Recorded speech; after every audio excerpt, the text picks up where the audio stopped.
Hello and welcome to Yoga Pulse. We're gonna work on the lower back today. Last week we worked on the upper back, then we're gonna work on great posture and back strength, but that's gonna happen next week. So today, lower back. What is responsible for your lower back is your hip pulse zone, located a few fingers below your navel. So we're gonna work on hip openers today. Step your right knee forward, open your right knee out to the right, look back, make sure both heels are in line with one another and both feet are flexed. When your right foot is flexed, it actually opens your right hip more. Lower your forehead down to the ground. You can lower it either on your extended thumbs or you can lower it on the block. This is pigeon pose. So what happens when the hips are open? It actually creates more freedom in your pelvis, more freedom in your lower back. This is why we're working on hip openers today. Also, there is a muscle there called the psoas. When this muscle gets tight, it usually pulls on the lower back. And hip openers are the best poses to work on the psoas and to open that lower back jam.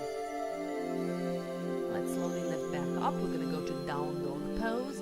Lift the right leg up, flex your right foot, expand the right leg. Both legs are straight. Now lift your left shoulder up slightly. Both shoulders should be in one line. The weight should be equal in between both shoulders.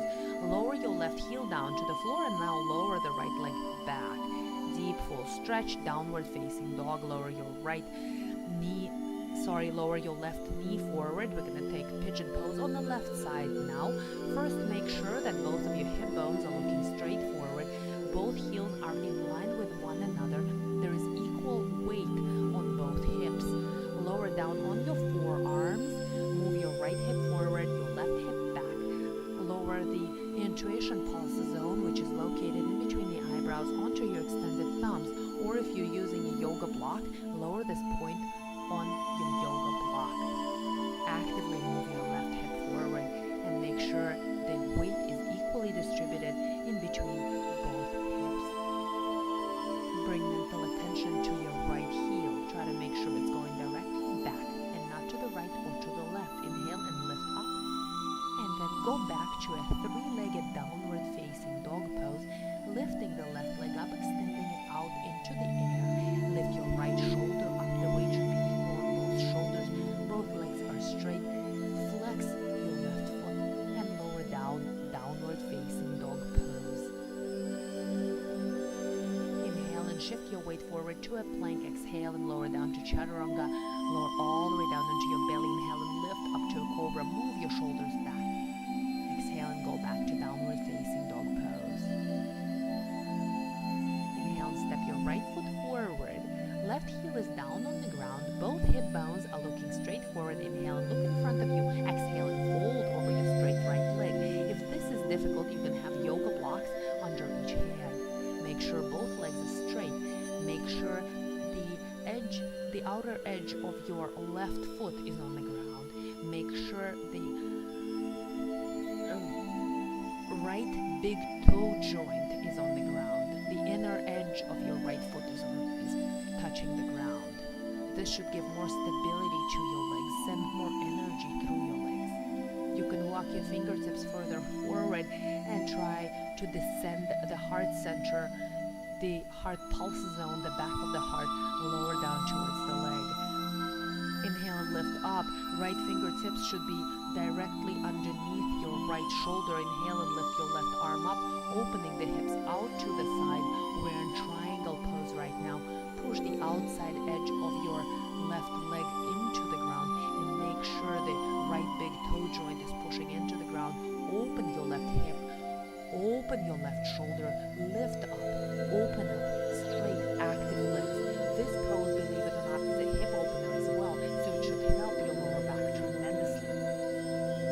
Lower down on your forearms. Both forearms should be next to the inner edge of your right foot. Move your right hip back, your left hip forward. If this is very difficult, you can always lower your left knee down to the ground. What's important here is the hip action. What is important is moving your right hip back, your left hip forward, opening up those hips, stretching up the psoas muscle, which usually creates the back pain in your lower back. Lift up, go back to downward facing dog pose. Inhale, step your left foot forward. Both legs are straight, both hip bones and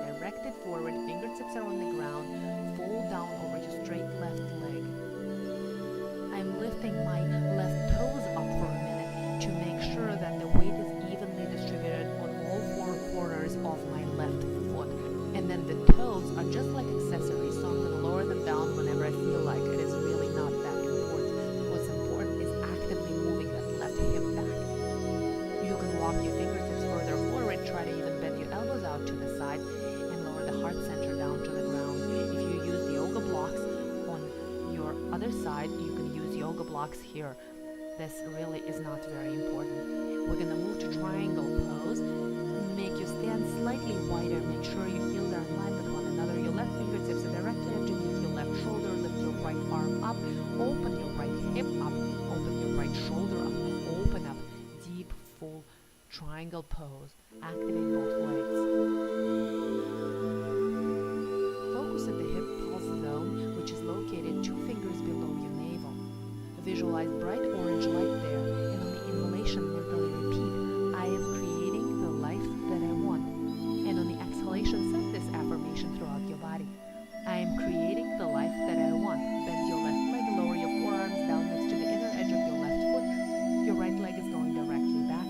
Look straight in front of you. You can choose to lower your right knee to the ground if you did so on the other side.